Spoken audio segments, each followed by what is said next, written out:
तो आज अगले क्वेश्चन, गुड मॉर्निंग का टाइम खत्म हो गया। तो आज देखो, आज अगला क्वेश्चन की बात करेंगे।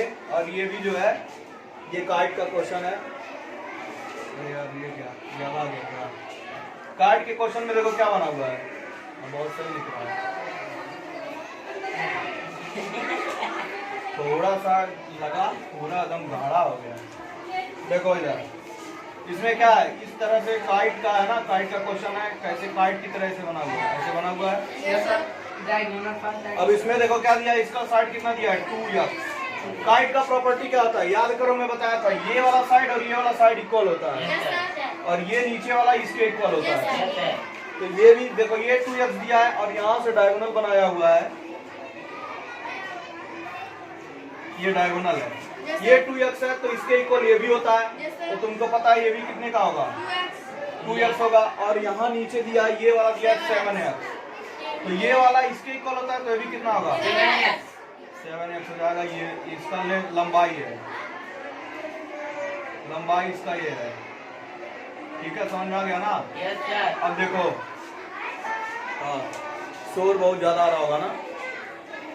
चलो देखो यहाँ पे, अब इसमें बोला है कि ये पेरीमीटर इसका क्या दिया है, पेरीमीटर कितना दिया है, पेरीमीटर अभी कल मैं बताया था पेरीमीटर कैसे निकाला जाता है। पेरीमीटर कितना दिया है, 120 दिया है, क्वेश्चन में दिया है सबका, जो को 3 फिगर दिया है, तीनों का पेरीमीटर कितना दिया है 120। अब बताओ कैसे पेरीमीटर निकालेंगे, मैंने कल क्या बताया था, पेरीमीटर के लिए क्या फार्मूला बताया था, कि मतलब कैसे निकाला जाता है पेरीमीटर, जल्दी बताओ, जल्दी बताओ पेरीमीटर कैसे बताया था। सम ऑफ ऑल साइड, क्यों तुमको नहीं याद है, खड़े हो जाओ, जब बताया था कल लिखवाया भी था, लिखवाया था कॉपी में, क्यों नहीं याद हो रहा है तुमको, क्यों नहीं याद हो रहा है बताओ, सबको एक साथ बोलना चाहिए ना।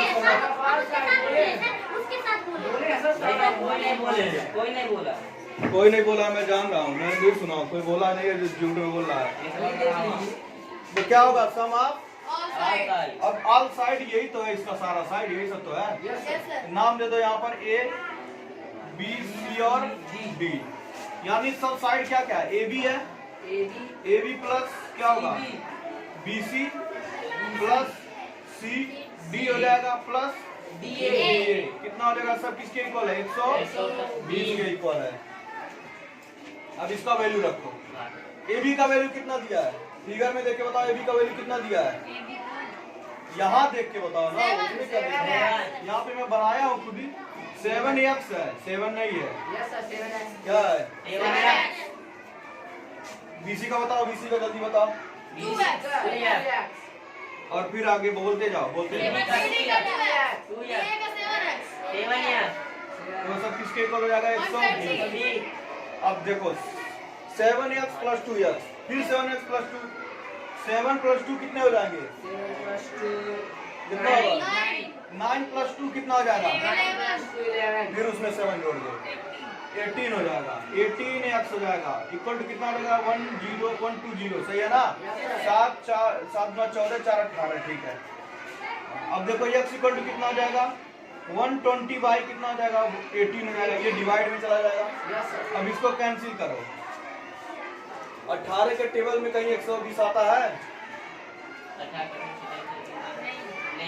नहीं आता है, तो छोटे छोटे नंबर उस काटेंगे इसको। अब देखो इसको किससे काटो, 6 से, 6 3 जा 18 और 6 2 जा 12, 6 2 जा कितना आ जाएगा, और 0 उधर जाएगा, हो गया, कितना बचा 20/3, x का वैल्यू आया, अभी ये x का वैल्यू आया, समझ आया। अब हमको क्या करना है, देखो ध्यान से, चाहो तो इसको डिवाइड कर दो, या तो सीधे हाँ डिवाइड ही करना सही रहेगा, इसको डिवाइड कर दो, कितना होगा, डेसिमल में आएगा, कितना आएगा 20 को 20 को 3 से डिवाइड करो, बताओ कितना आ रहा है, डिवाइड करके जल्दी से बताओ, 20/3, डिवाइड करो, डेसिमल में जाएगा, कितना आएगा वो बताओ मुझे,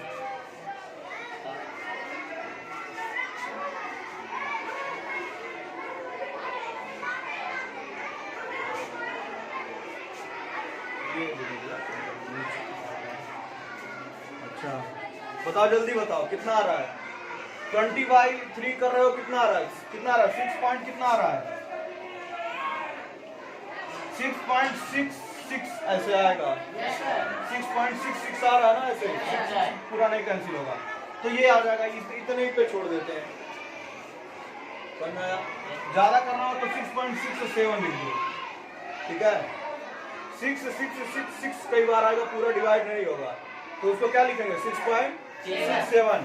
अब हमको पूछा है, सबका वैल्यू पूछ रहा है तो हमको x आ गया तो लिखेंगे दैट में लिखेंगे so that AB equal to कितना है, AB इक्वल टू कितना है जल्दी बताओ 7 है, यानी 7 इंटू एक्स का वैल्यू कितना आ जाएगा, एक्स का वैल्यू यहाँ है 6.67। अब इसमें मल्टीप्लाई कर दो और बताओ कितना आएगा। 6.67 में 7 से मल्टीप्लाई करो और बताओ कितना आएगा, वही हमारा इसका आंसर हो जाएगा। कितना आएगा मल्टीप्लाई करो,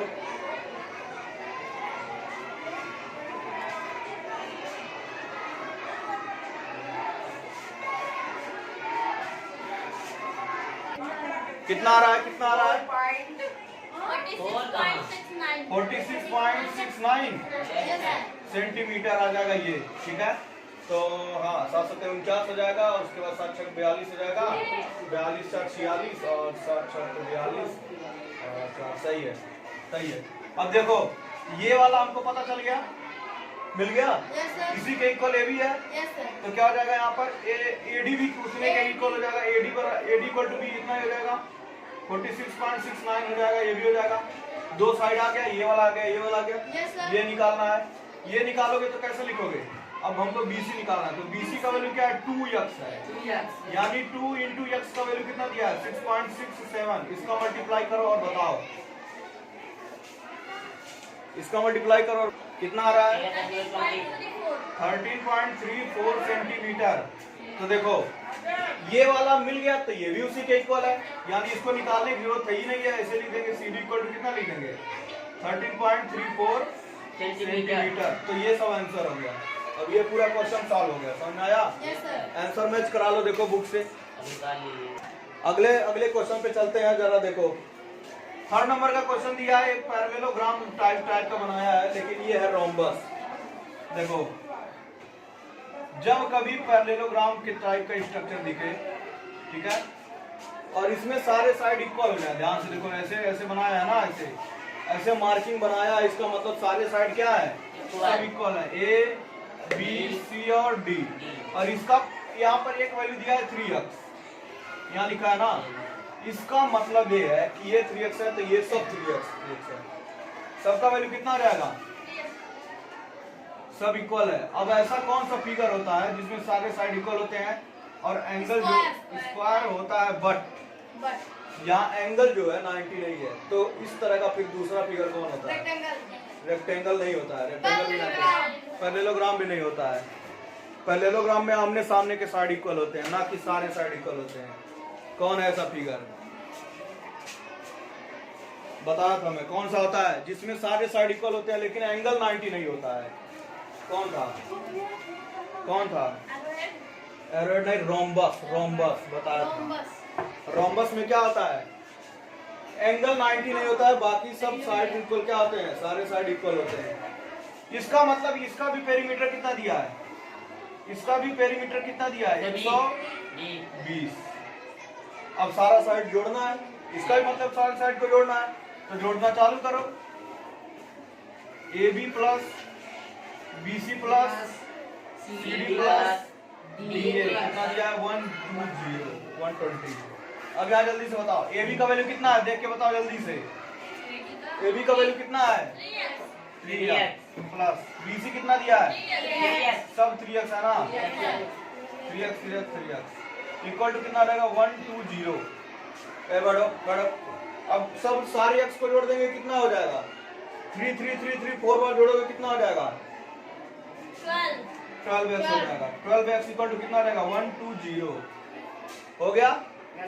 तो देखो अब यहाँ जाते हैं तो x इक्वल टू कितना हो जाएगा, उसमें विजिबल है, हाँ दिख रहा है।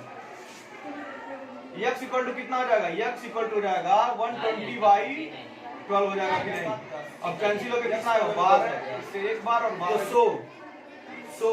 AB इक्वल टू कितना है जल्दी देख के बताओ, 3x है, कितना रहेगा 3 इंटू 10 कितना जाएगा 30 सेंटीमीटर हो जाएगा कि नहीं। अब सब 3 3 3 अक्सर तो सब क्या हो जाएगा, सब 30 30 हो जाएगा, हो जाएगा कि नहीं। BC भी वही हो जाएगा 30 और CD भी हो जाएगा 30 और DA भी कितना हो जाएगा, सब 30 30 सेंटीमीटर का हो जाएगा। तो ऐसा कोई भी अगर तुम्हें फिगर दिखे, ऐसा कोई भी फिगर दिखे जिसमें एंगल ये वाला वर्टेक्स एंगल 90 ना हो और सारा साइड इक्वल हो, तो ऐसा फिगर का ना, ऐसा फिगर कौन सा होता है, कौन सा फिगर होता है, रोम्बस होता है। इसको नोट कर लो। नेक्स्ट क्वेश्चन देखो, next question, question number 3। Question number 3 देखो, मैं पढ़ रहा हूं, समझो। कह रहा है that two adjacent angle of a parallelogram are 2x + 9 degree and 4x - 3 degree, find the angles. देखो एक पैरेललोग्राम, पहले फिगर बनाएंगे एक पैरेललोग्राम का, ऐसे ऐसे ही होता है ना, A B C और D। एडजेसेंट एंगल कौन कौन से होंगे, जल्दी से बताओ, एडजेसेंट एंगल कौन कौन से होंगे, एडजेसेंट एंगल कौन कौन से होते हैं। मैंने बताया था एडजेसेंट एंगल वो होंगे जो A B B C C D D A। हाँ, ये सब एडजेसेंट एंगल। अब इसमें बोला है कि दो एडजेसेंट एंगल, तो किसी भी को एज्यूम कर लो। AB ये कितना है 2x + 3 डिग्री दिया ना, 2x + 9 दिया है, और इसी के एडजेसेंट चाहे इसको एज्यूम कर लो चाहे इसको मान लो, जिसको मानना है मान लो, इसी को मान लेते हैं। तो ये कितना है 4x - 3 डिग्री दिया है। अब कह रहा है कि और सभी एंगल को बताओ, कह रहा है सब बताओ, सब कितने कितने के हैं ये बताना है। हाँ बताओ बताओ क्या अपोजिट एंगल से वो वाला हो जाएगा, ये वाला वैल्यू बताना है, वैल्यू डिग्री में, ऐसे x नहीं बताना है। चलो चलो उधर देखो, तो इसमें एंगल बताना है, एंगल वैल्यू बताना है। वो तो हमको पता है, ये वाला इसके इक्वल रहेगा, पैरेललोग्राम का ये प्रॉपर्टी होता है, ये इसके इक्वल, ये इसको, लेकिन उससे हमको वैल्यू नहीं निकलेगा, कितना वैल्यू होता है, वैल्यू निकालना है कि कितना 50 डिग्री 40 डिग्री 180 डिग्री कितना होगा वो निकालना है। तो हमको पता है, वी नो दैट। तुम बताओ यहाँ से कैसे निकाला सकता है। We know that adjacent angle को अगर जोड़ा जाए तो कितना आता है, दोनों अगर पैरेललोग्राम के एडजेसेंट एंगल को जोड़ा जाए तो उसका वैल्यू कितना होता है 180 डिग्री होता है, वहां से निकलेगा सब। तो क्या होता है, हमको समझ में आ गया कि adjacent angle sum of adjacent angles कितना हो जाएगा 180 डिग्री हो जाएगा। अब एडजेसेंट एंगल कौन है, ये देखो 2x + 9 + 4x - 3 इक्वल टू कितना आ जाएगा 180 डिग्री हो जाएगा। अब ये x जुड़ेगा, कितना आ जाएगा 2 + 4 कितने x हो जाएंगे, 6 कितने x होंगे 6 x होगा ना, क्यों बोल नहीं रही हो। अब 9 में से 3 घट रहा है तो कितना बचेगा 6 ही बचेगा, इक्वल टू कितना हो जाएगा 180 डिग्री हो जाएगा। अब डिग्री का देखो कॉन्सेप्ट हटा दो, कोई दिक्कत नहीं है, वो वैसे ही रहेगा, ठीक है। अब यहाँ से देखो, अब x इस बार 6 को पहले भेजेंगे उधर, तो देखो यहाँ से क्या हो जाएगा 6x इक्वल टू कितना आ जाएगा 180 - 6 हो जाएगा कि नहीं, प्लस या माइनस होगा, कितना होगा 6x इक्वल टू कितना होगा 180 में से 6 घटेगा, कितना बचेगा 174, और x इक्वल टू कितना आ जाएगा तब 174 डिवाइडेड बाय 6। अब 6 से डिवाइड करो, कितना आएगा x इक्वल टू कितना आएगा 6 2 जा 12, कितना बचेगा 5, और 6 9 54 पूरा कट जाएगा 29 का 29 आ गया x का वैल्यू आ गया। तो ये एंगल थोड़ी निकला है, हमको ये निकालना है a कितना होगा, तब यहाँ जाकर रखेंगे तो लिखेंगे सो, क्या लिखेंगे सो एंगल a कितना दिया है 2x + 9, तो 2 × x की जगह कितना लिखोगे 29 और +9 इसमें ऐड कर दोगे। अब 29 में 2 का मल्टीप्लाई करो कितना आएगा 58 + 9 जोड़ दो कितना आएगा 58 में +9 करोगे कितना आएगा 9 8 17 हो जाएगा 67 डिग्री। तो ऐसे 66 होगा, 9 8 17 होता है 67 होगा ना। तो ये वाला मिल गया कितना हो गया 67, तो ये वाला भी कितना होगा इसी के इक्वल होता है ना। Yes, sir. तो ये कितना हो जाएगा, एंगल सी भी कितना हो जाएगा 67 डिग्री। समझ में आया। अब हमको और कौन सा निकालना है, ये वाला निकालना है। यहाँ पे फिर ले आकर रख दो। Yes, sir. अब यहाँ पर क्या करोगे, कहाँ लिखूं, कहाँ लिखूं, यहाँ पे कहाँ लिखूं, जल्दी बताओ। लिखो, नोट कर लो, नोट करो जल्दी से। इसके बाद देखो यहाँ पर क्या है, ये सी डिग्री, सी निकल गया, ए और सी दोनों इक्वल हो गया ना। पता है पैरेललोग्राम में ये दोनों क्या होते हैं, इक्वल, सामने सामने के। अब ये निकाल लो, तो एंगल डी क्या हो जाएगा, इसके बाद ही लिखना है तुमको। एंगल डी इक्वल टू कितना है, 4x माइनस 3। तो 4 इंटू एक्स कितना है 29 माइनस 3। ठीक है। अब यहाँ पर 29 का जब 4 में मल्टीप्लाई करोगे तो कितना आएगा, 58 दूना कितना होता है, 8 दूना 16, 5 दूना 10, यानी 116 होगा। इसका मल्टीप्लाई करोगे तो 116 आएगा। करो करो, देखो चेक करो कितना आएगा। अरे इतना मारूंगा, करो देखो कितना आ रहा है। Yes, sir. क्या कर रहे हैं? हो गया। कितना आ रहा है, 116 आ रहा है ना। और इसमें से 3 घटेगा भी तो कितना आएगा, 113 आएगा कि नहीं, 113 आ गया। अब तुम्हें समझ में आ गया कि ये 113 हो गया। तो जब डी वाला 113 है तो बी वाला भी कितना होगा, उतना ही होगा, क्योंकि पैरेललोग्राम में क्या होते हैं, सामने सामने के क्या हो जाते हैं, इक्वल। तो एंगल बी भी क्या हो जाएगा, 113 डिग्री हो जाएगा। और यही हमारा सब क्या हो जाएगा, ये आंसर हो जाएगा, ये आंसर हो जाएगा, ये आंसर हो जाएगा। यही पूछा था। कैसा गुणा किया, कैसे गुणा किया है। नंबर 4 देखो, क्वेश्चन नंबर 4 आंसर मैच कराए हो कि नहीं। आंसर 113 आया है और 67 आया है। 113 का आया ना, ऐसे दो एंगल दिया हुआ, 113 और दूसरा दिया हुआ 67। 4 नंबर देखो, कह रहा है कि एक क्वाड्रिलेटरल है, जो क्या दिया है, एक क्वाड्रिलेटरल है 3 इक्वल एंगल्स। मतलब एक क्वाड्रिलेटरल है जिसमें 3 एंगल इक्वल है और वह किसके इक्वल है, 70 डिग्री के इक्वल है। तो चौथा एंगल निकालना है। तो कोई भी क्वाड्रिलेटरल इस बार बनाएंगे, हमको नहीं पता, बताया ही नहीं है क्या है। तो कोई भी 4 एंगल का क्या कर दो, ऐसे बना दो, इस तरह से, कोई इस तरह से बना दो क्वाड्रिलेटरल। ठीक है। ए क्या जी, ये सब क्या बार बार आती हैं जी, एक बार उतारो एक बार रखो।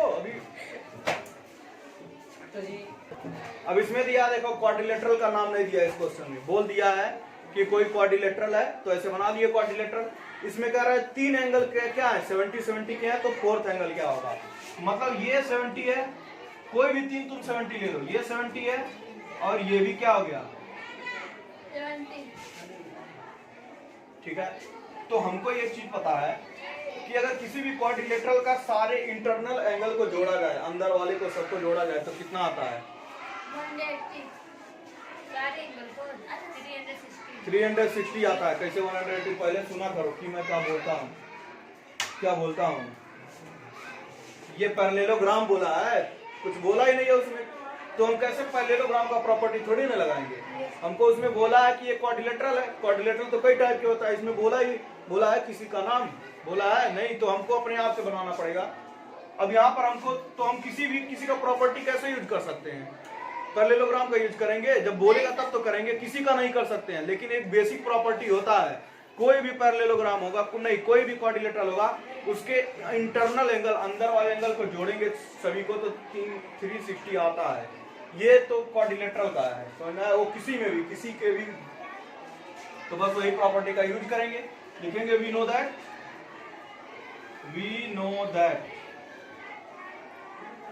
सम of all internal angle of quadrilateral क्या होता है, क्वाड्रिलेटरल कितना होता है 360 होता है। ठीक है।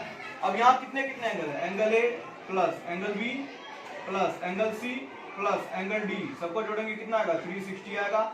जिसमें से angle A, angle D, angle C पता है कितना है 70।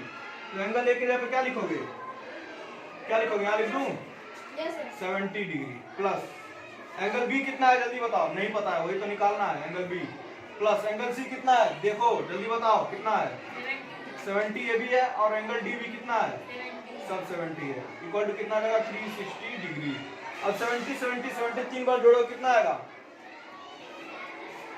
7 का पहाड़ा 3 बार पढ़ो कितना आएगा? 210 हो जाएगा। कॉपी में जोड़ने की जरूरत है, कॉपी पे पेन चलाओगे ये सब जोड़ने के लिए। और एंगल बी कितना आ रहा है? इक्वल टू कितना दिया है? 360 डिग्री। तो एंगल बी कितना हो जाएगा? जल्दी से बताओ। 360 में से ये जाएगा उधर तो क्या होगा? माइनस 210। कितना बचेगा? कितना बचेगा? 360 में से 200 कितना बचेगा? खाली 50 बचेगा। अरे ये कैसे? 90 अरे 50 में से 10 गया तो कितना बचेगा? 60 में 10 गया 50 बचेगा। और 3 में से 2 जगह 1 बचेगा, कितना हो जाएगा? 150 डिग्री। यही आंसर हो जाएगा और यही तुमसे पूछा है। समझ में आया? बोलो।